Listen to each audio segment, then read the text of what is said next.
Presented by Caltech.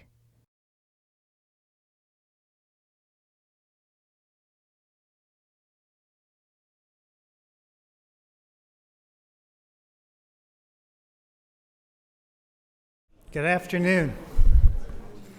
It's a great pleasure to welcome you here on this auspicious occasion, rain notwithstanding.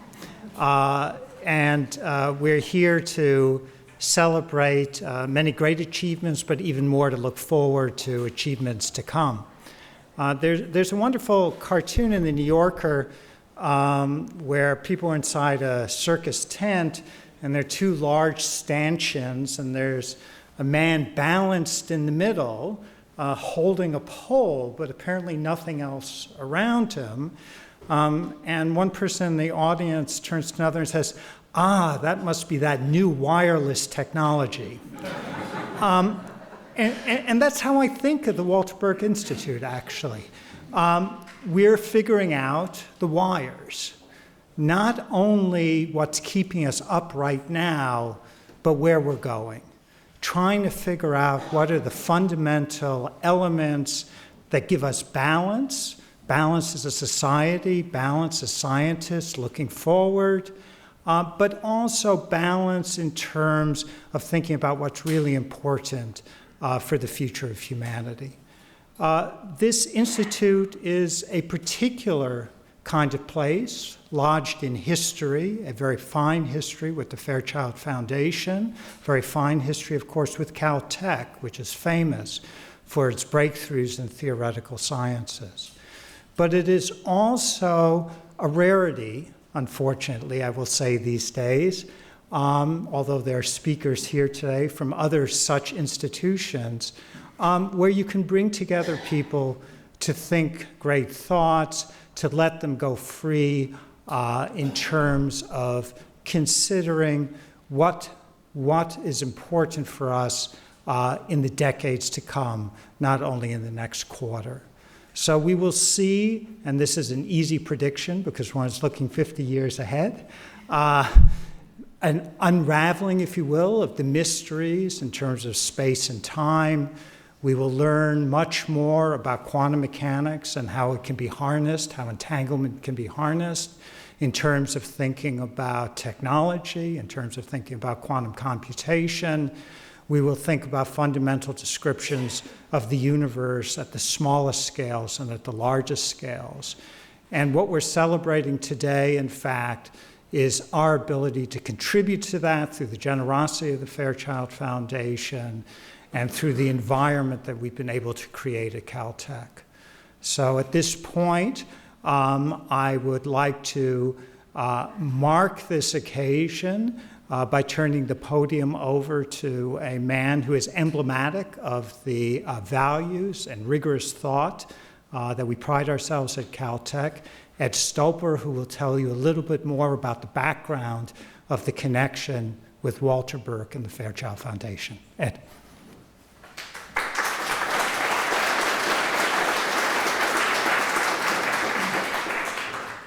Thank you, Tom. I actually will not say that much about the long relationship between Walter and Caltech and the Fairchild Foundation, but I'll say a little bit about it. My primary task is to introduce a video that will explore some of these things. But I want to tell a little bit about the history of how we got here today. Now, there are other people in the room that played a role in this, and they are not to contradict my version of the story. I'm looking particularly at Bonnie. So in the summer of 2013, Brian Lee, who's right there, and I sat in Brian's office, and at about an hour's notice, we were on a phone call with Bonnie and with her father, Walter Burke. I have to admit that I was a little nervous because I didn't know what the call was about. You always want to know a little bit about what somebody's going to talk to you about. And it turned out their purpose in calling was the following. Walter no longer makes it to Caltech Board of Trustees meetings, but he does carefully and religiously read the minutes. And I had given a presentation to the board maybe a month or two before about the challenges of fending off efforts by other universities to poach Caltech faculty members. I'm looking at some people who have played a role in that. And you know, he was concerned as a trustee member. He said, "Is this the most important area? Is this what Caltech needs the most? Help in fending off poaching from other universities?" And although this is a constant struggle, what Brian and I said was, in fact, what we were most excited about was the opportunity to endow an Institute for Theoretical Physics. And that we've been hoping that the Fairchild Foundation might find this of interest. And Walter asked if I could explain why this was so important. You can imagine, since I didn't know what the conversation was going to be about, the effect on my blood pressure of having to explain why theoretical physics had so much opportunity over the next 50 or 100 years and why it was so important, because I'm a geologist, and although geologists are quite broad, without any preparation, this was a daunting task. However, I bumbled my way through, and Walter and Bonnie were intrigued and interested. And Bonnie then asked if I would come and make an expanded presentation to the board of the Fairchild Foundation the following February of 2014.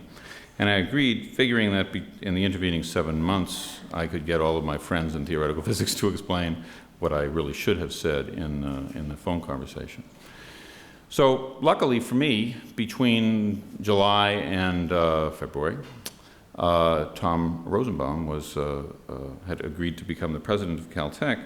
So although I was still on the hook for making a presentation to the Fairchild board, at least I would be doing it in partnership with a card-carrying physicist, although he has pointed out on numerous occasions he is not a theoretical physicist. But nonetheless, he knew a lot more than I did.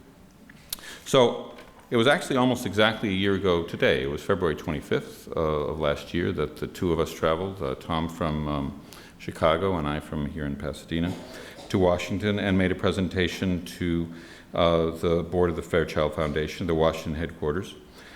And we explained our belief in the extraordinary opportunity for Caltech and for science that an endowment for an Institute of Theoretical Physics would represent.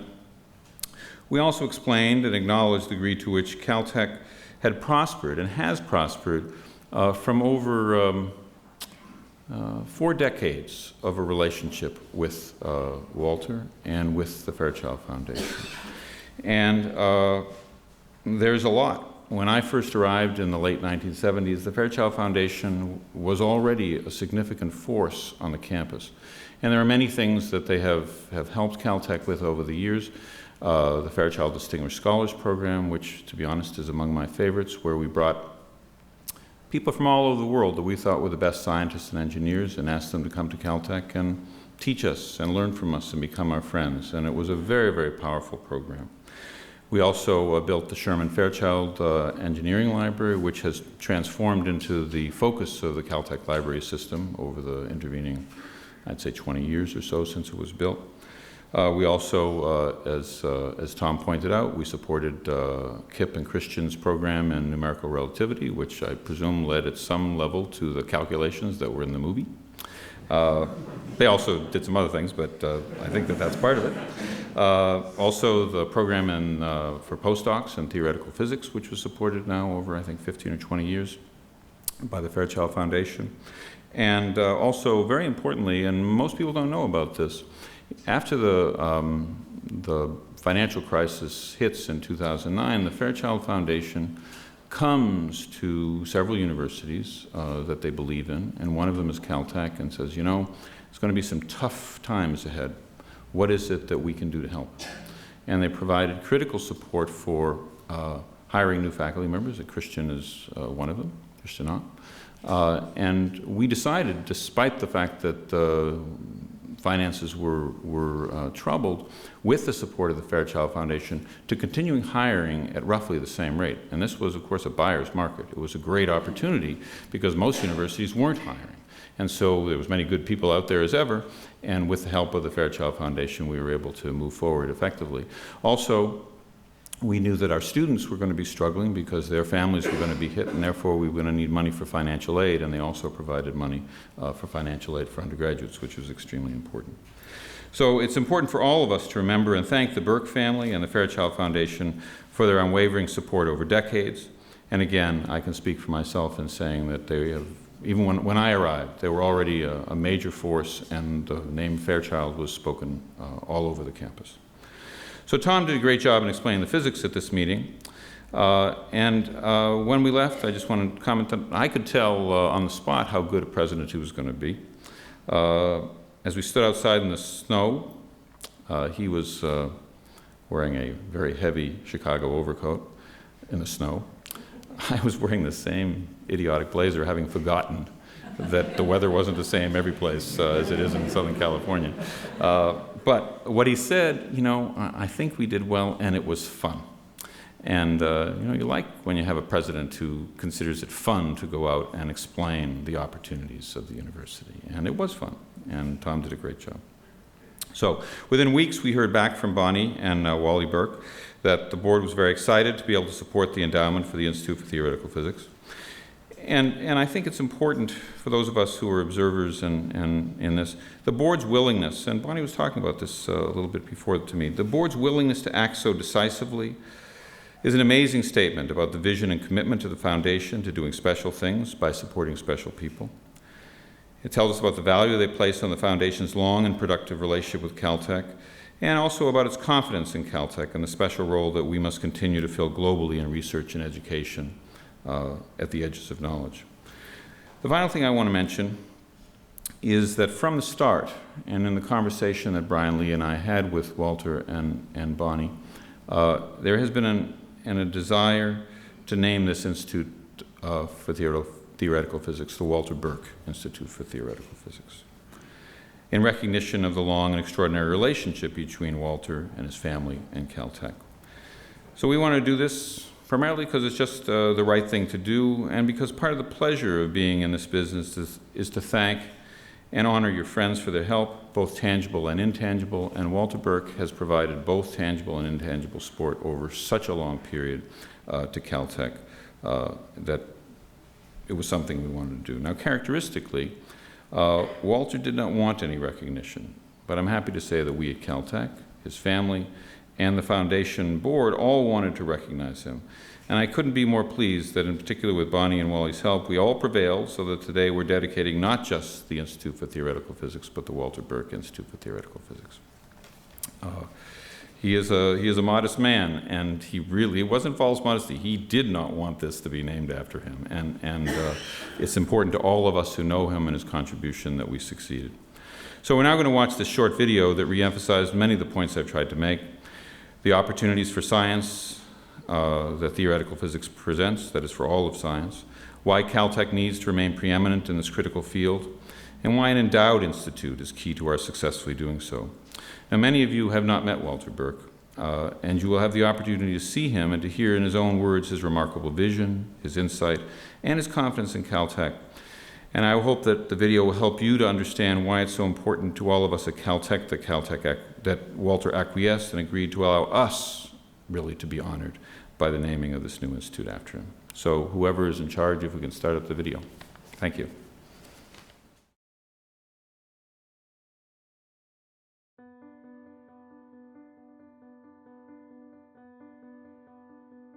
In physics, we aim at discovering fundamental laws of nature and use that to explain natural phenomena ranging from the shortest scale in elementary particle to the largest scale of the entire universe. We also try to discover new phenomena of materials, new properties that can have application to our everyday life and make impact on our lives. Caltech has been preeminent in the world in theoretical physics as well as in many, many other areas of science. And there are a lot of important assignments at Caltech.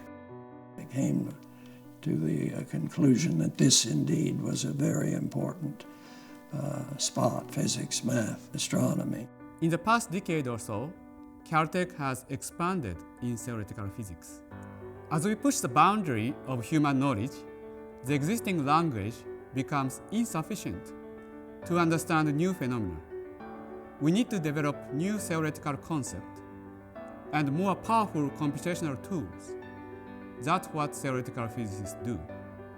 I've watched as federal funding in theoretical physics has declined to a point where it's impossible to support graduate students and postdocs in the numbers that are essential for Caltech's research mission. The result has been that other institutions like Caltech have moved vigorously seeking private funding in the form of an Institute for Theoretical Physics, where the funding is not for physical infrastructure, not for a building. The funding is to support the graduate students and the postdocs who are central to our mission. For us, the Sherman Fairchild Foundation was the obvious place to turn. Our foundation dollars are backing good people with good ideas. We are not scared off if there are some real problems to be solved. To honor Walter's leadership at Caltech, we decided to name the institute after him. I was stunned, really stunned, because I never thought about that. I don't ever think about moving to the White House. The Burke Institute will build on the existing strengths of our faculty and provide them resources. Postdoctoral fellows, students, visitors, and workshops will enable us to expand the field and encourage cross-disciplinary collaborations in a way that has not been possible before. I have no doubt in my mind that this institute will make discoveries that I probably can't, I can't even guess about now, but they'll be very helpful to the human race, the exploration of the universe, not only our universe, but other universes. That's easy for me to sit here and wave a hand like that. So it's not clear where we're going to be going, but we're going to be going somewhere very great.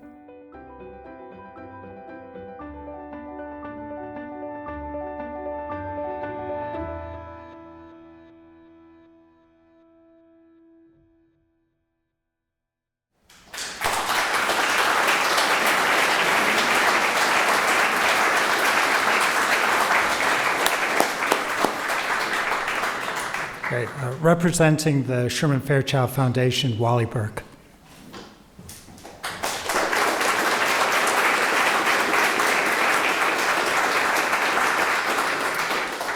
So my job is pretty brief here to say thank you back to Caltech, but two things I thought about when Tom and Ed were talking. One is on the basis of my dad's performance in that video, I think he deserves a role in Kip Thorne's next movie. And I think Ed, while he described it, I think he underplayed how tough the discussions with my dad were about putting his name on this. In fact, we counted on Ed to come in, did we not, Bonnie? And weigh in, no, Caltech wants your name on this. And no, it's going to be. Anyway, my task is to say thank you for including us in the opening of the Institute. We're thrilled to be here. It's been a while since we have been here.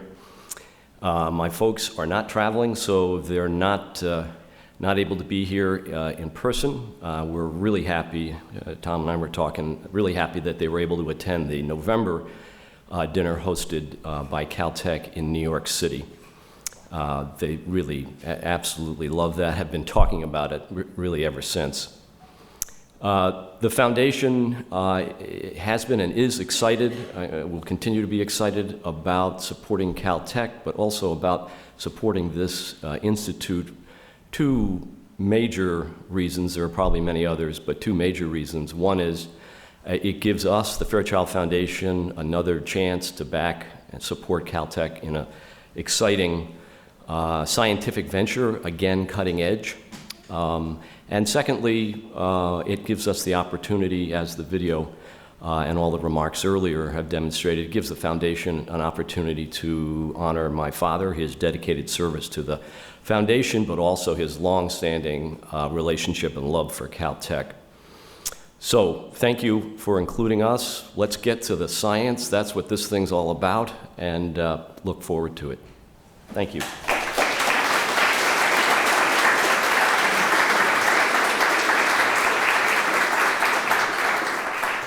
Well, with the Walter Burke Institute for Theoretical Physics officially dedicated, I can now introduce its inaugural director, Hiroshi Oguri. Hiroshi is a leader at Caltech. He's a leader in the world of theoretical physics, and he's a leader in the exposition of physics to the general public. And it's our great privilege to have him here as a colleague and to have him as a leader in this most important enterprise. Hiroshi.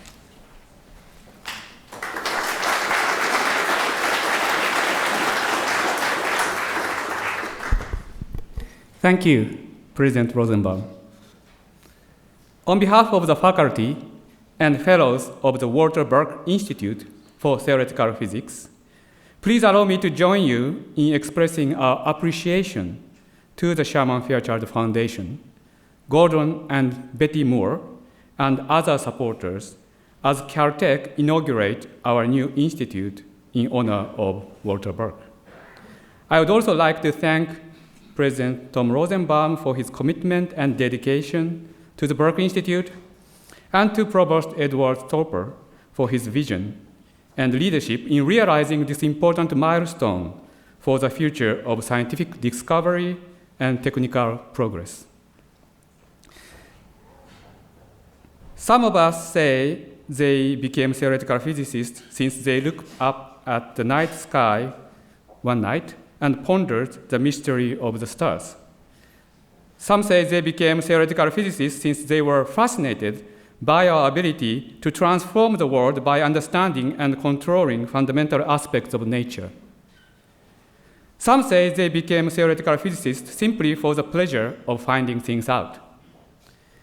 We became physicists for all sorts of reasons, but we share the common approach to try to explain phenomena from the first principles.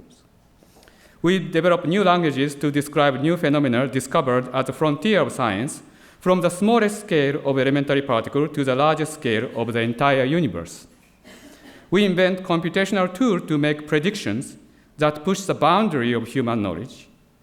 Beautiful ideas that we develop in one area of physics often have surprising applications in other areas. Theoretical research driven by our curiosity has also led to discovery of practical importance. Albert Einstein's theory of photons and their stimulated emission provide the theoretical foundation of lasers, and his theory of general relativity is essential for the working of the global positioning system and for Google Maps on your smartphones. Richard Feynman opened the fields of nanotechnology and quantum computing.